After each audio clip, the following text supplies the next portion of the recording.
अम, आप कहते हो कि श्राप देना क्या संभव है आज भी कलयुग में? देखिए, हमें श्राप को समझना होगा।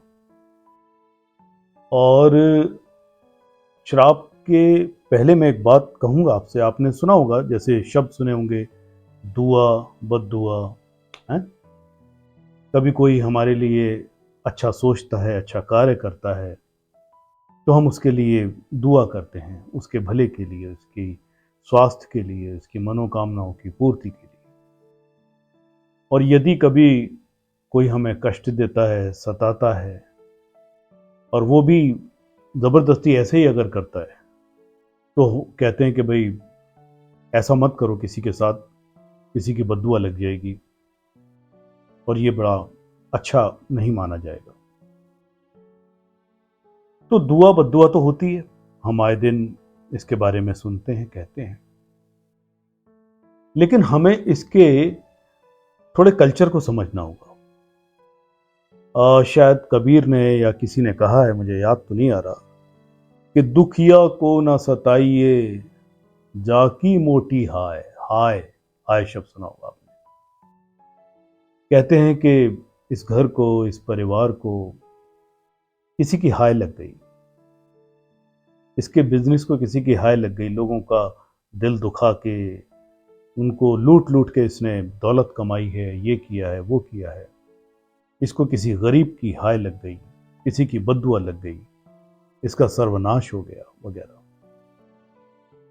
और कई बार हम ऐसा देखने सुनने को भी पाते हैं कि कहते हैं लोग परिवारों में, आप आपस में, जा तेरा कुछ ना रहे, तू बर्बाद हो जाए, तेरे घर में ये हो जाए, वो हो जाए, फलाना हो जाए।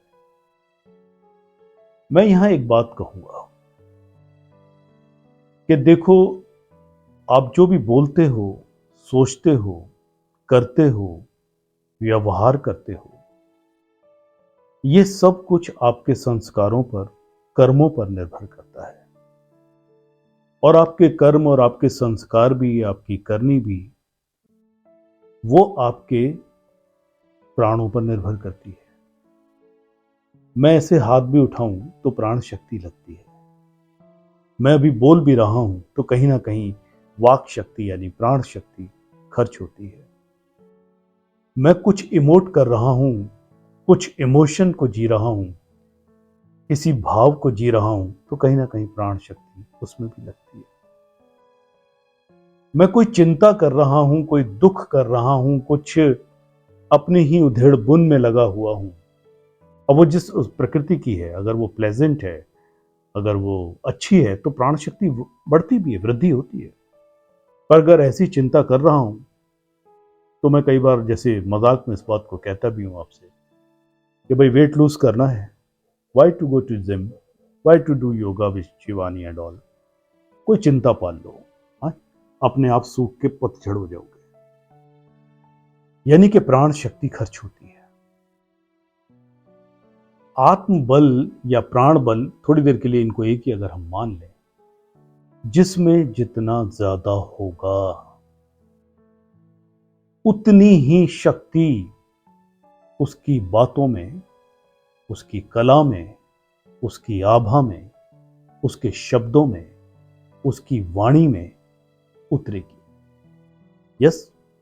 अब देखते हो कई बार कुछ लोग, कुछ जैसे वर्ल्ड के बहुत ही पॉपुलर लीडर्स हुए हैं, हम उनकी बातें सुनते हैं, एकदम मोहित हो जाते हैं। ठीक है, एक तरह से जैसे मैंने भी पिछली वीडियो में वशीकरण पे बात की थी, क्योंकि उनकी वाणी में इतनी तप होती है, थोड़ी देर के लिए मान लीजिए सच्चाई होती है, आत्मिक बल होता है, कि वो असर कर जाता है हजारों, लाखों, करोड़ों लोगों पर। ऐसे नेता हुए हैं, ऐसे लेक्चर देने वाले हुए हैं, भाषण देने वाले हुए हैं।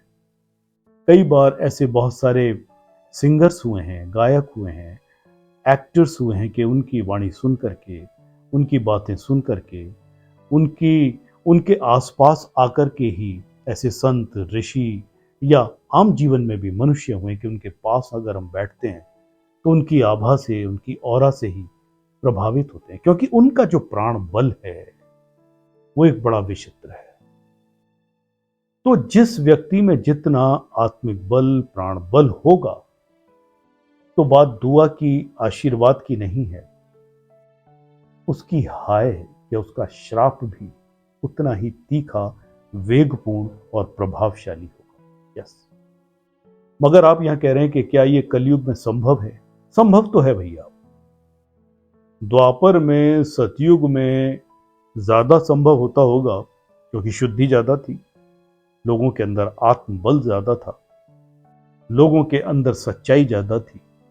सतयुग था ना, लोगों के अंदर सत्य था। आपने सुना है ना, सती शब्द सुना होगा, ये वहीं से निकला है। जो अपनी आत्मा में इतनी शुद्धता रखते थे, पवित्रता रखते थे और अपने कर्मों में इतनी ईमानदारी रखते थे, अगर साधारण भाषा में अगर कहें, कि उनके अंदर वो बल होता था।